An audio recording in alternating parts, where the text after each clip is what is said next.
The time has come. It is Supercharged versus Turbocharged. And we have MX5s.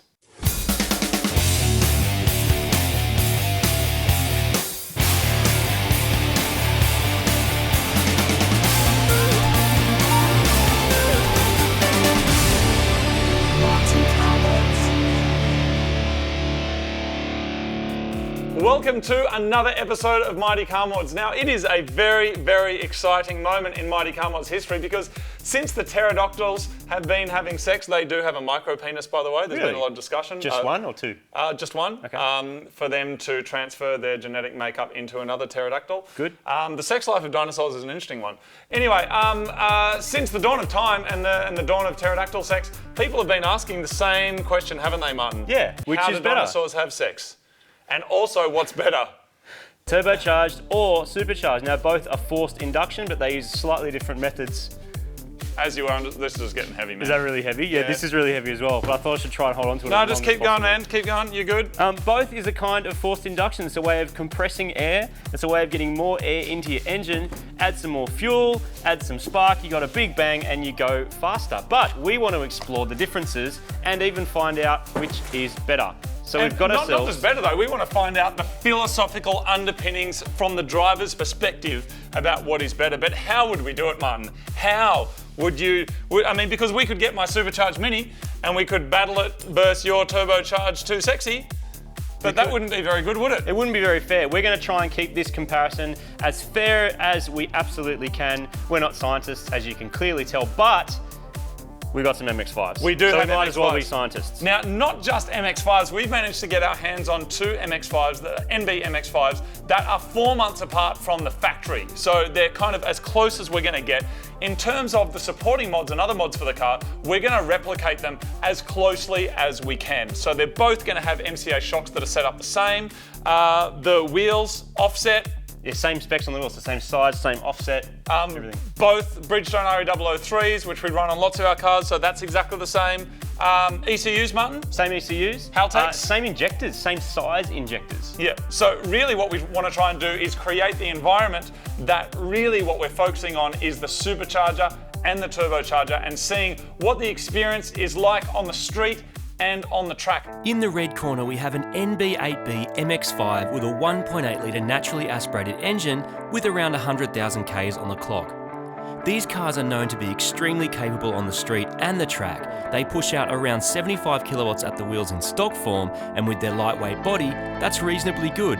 But as we learned with our white MX5 turbo install, with some forced induction, these cars are next level awesome. For Team Supercharger, we have this black MX5.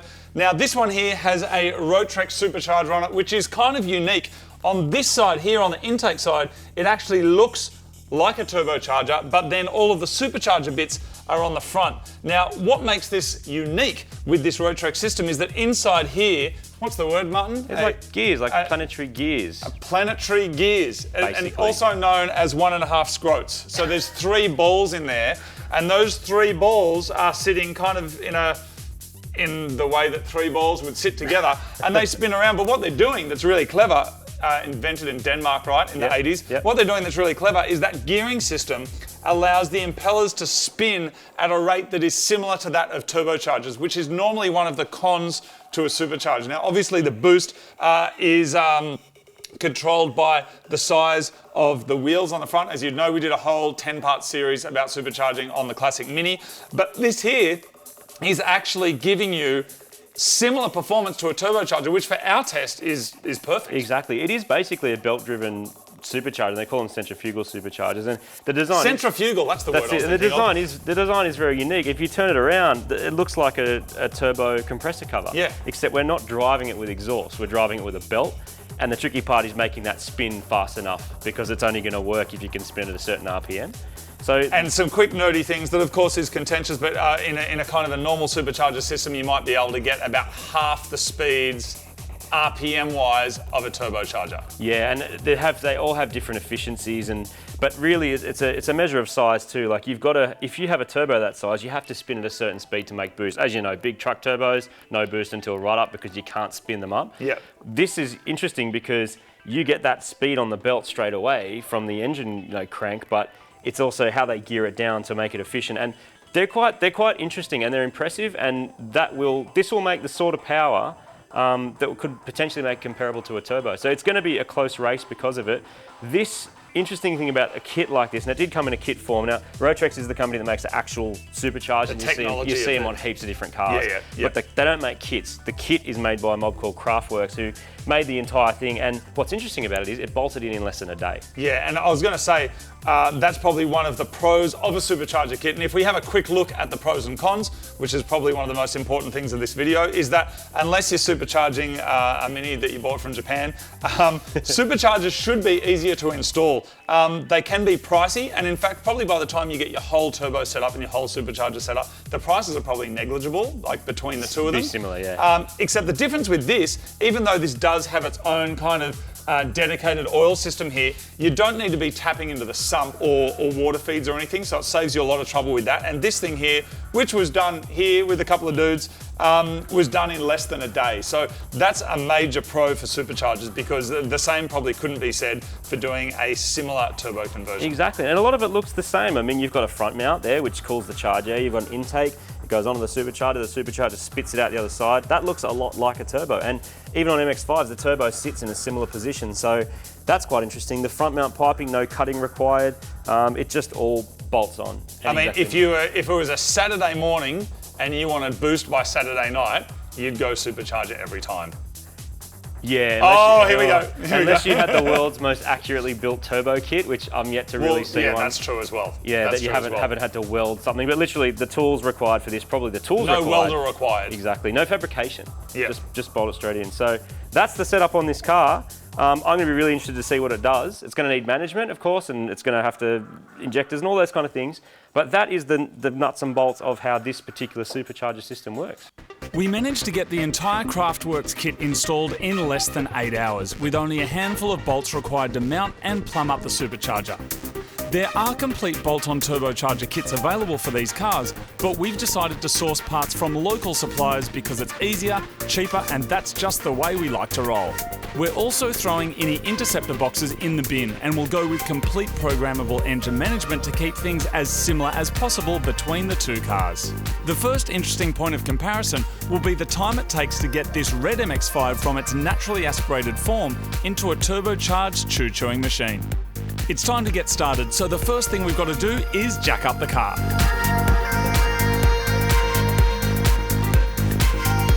The bonnet is coming off so we can get access to the entire engine bay. We're also pulling off the wheels and guard liners. It's a good idea to mark the bonnet hinges so that everything lines up when it comes back together. Don't forget some soft rags to rest it on so you don't scratch the edges.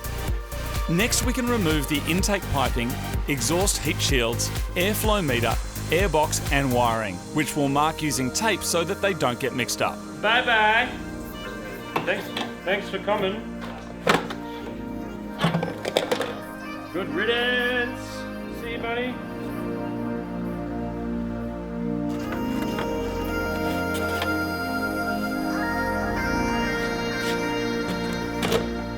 Getting the standard exhaust off can be tricky. The lower bracing needs to be removed and the exhaust studs encouraged with some penetrating spray so that they don't round off. The whole front section of the exhaust will be replaced with a 3-inch stainless low mount dump pipe.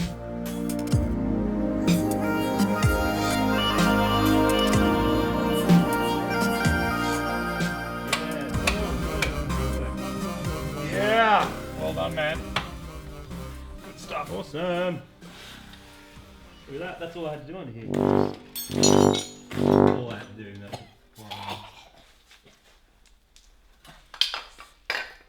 So things are heating up and getting a little bit exciting.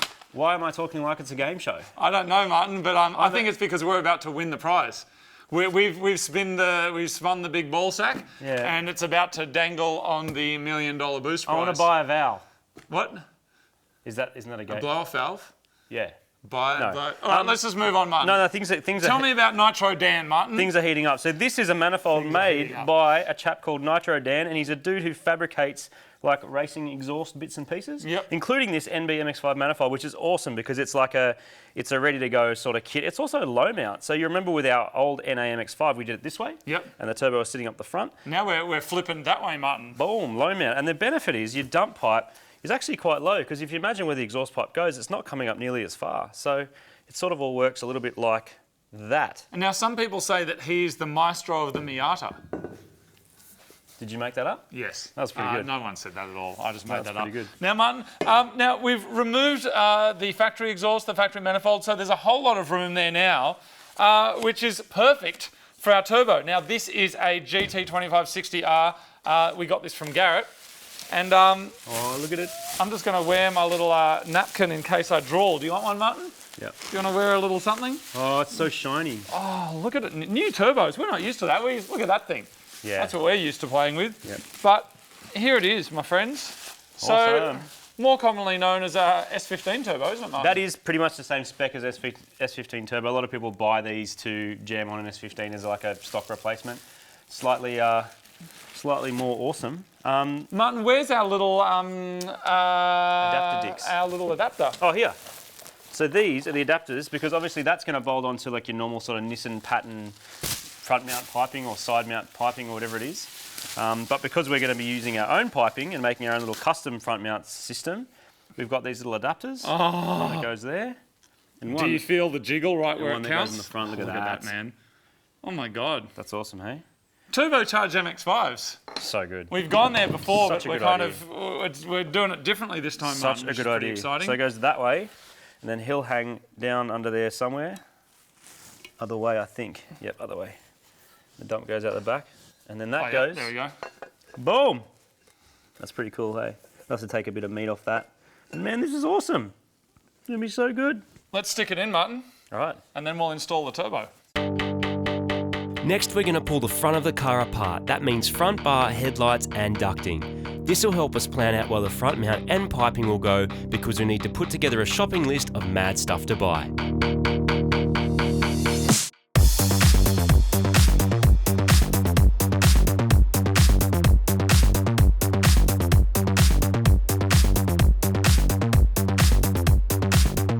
We're getting stuff done today. We're the B team, aren't we? The NB team. With our front bar off, we can check our intercooler fitment. We've gone black for maximum stealthiness. I'll push this in and you tell me if you can still fit in while this is I'm going to jam my hand up underneath it. Okay. As far as I can up underneath it. Alright. I'm just going to push it, but my fingers are in there still. And I'll take my fingers out. Dude, I think that looks to give you room. Have a look at the front and just look right down its guts. Yeah, man. Does that look good? It looks amazing. Here, I'll hold it. You go and have a look. Wait up. Yep, got it. I have to move that casting line. Look at that, man. Yes. Freaking awesome. And you don't, it doesn't restrict access to your tow hook or anything either. What? No, I'm fine. Yeah. Not fine. You can take it away. You got it? Yeah.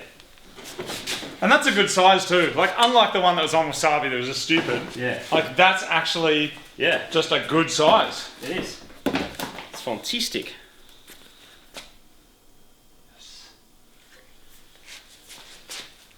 You ready? Mm-hmm. Oh, it sounds higher than usual. Really does, because it's small. short. Yeah. Small body.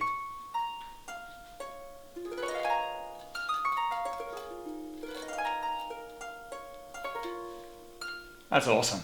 So good. What's next, Martin? We're going to start like trying to roughly piece everything together and put everything in place because we need to start looking out for what's going to hit what. Sorry. I was like slash. Thanks, man. Slash harp. We need to sort of see what's going to get in the way now. If there's like pipes and stuff that are going to get in the way. Yes. We've got to look at where coolant hoses are going, where oil lines are going. Yeah. Just keep freestyling, man. This is the fun bit. Yeah, awesome, man. Good. While we wait for some more turbo parts to arrive, we're going to upgrade the factory injectors. The turbo is going to supply more air, so we need to supply more fuel to make a bigger boosted bang. On this car, it involves splitting the intake manifold, removing the factory injector rail, and simply plugging in the new injectors. That's a pan pipe. Oh, that's an interesting sound, isn't it?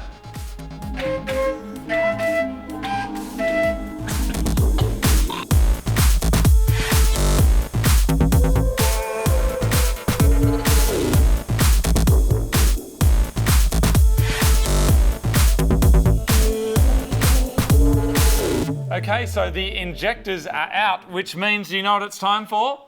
It means it's time to juggle the injectors. Luckily, we don't need them anymore. So they're like just under 300 cc as far as we're aware. And they're going to be replaced with these ones. So these are from Deechworks. These are a bunch of guys in America who are Mighty Mods fans, actually, which is pretty cool. And they make injectors. Freaking awesome. Make injectors and fuel systems. They're also in Super Gramps as well, and the Double Unicorn. Now these say Mighty Car Mods MX5 #1, Martin. Do you know why? Because we're getting all scientific on your asses. That's right. So this is MX5 #2. The interesting thing is all these injectors have been matched exactly.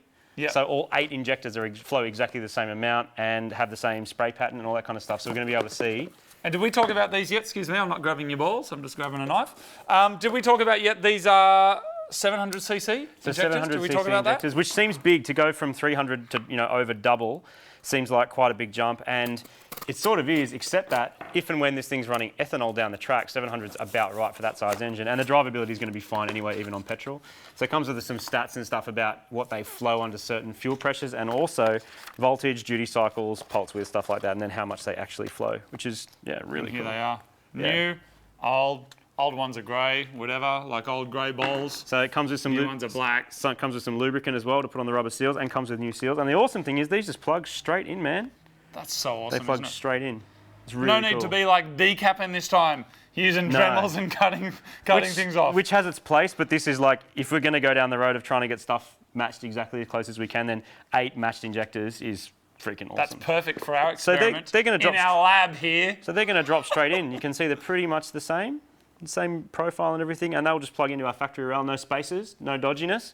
Just plug it straight in and go. These MX5s are going to be the balls, man. I know. Yeah. Are you more excited about Supercharged or Turbocharged MX5? On 3, tell me. Are you ready? Yep. 1, 2, 3. Supercharged. Really? Because I don't know what it's going to be like. I've had a Turbo MX5 and I know they're awesome. Wow. But Supercharged MX5 is going to be really interesting. Wow. Because it might be like a torque monster, or it might be like useless. I have no idea. It's going to be awesome. If it's anything like the Mini, it's going to be awesome. Especially when it's all on the same boost and all that kind of stuff. Very, very interesting. Science. Well, science. Science.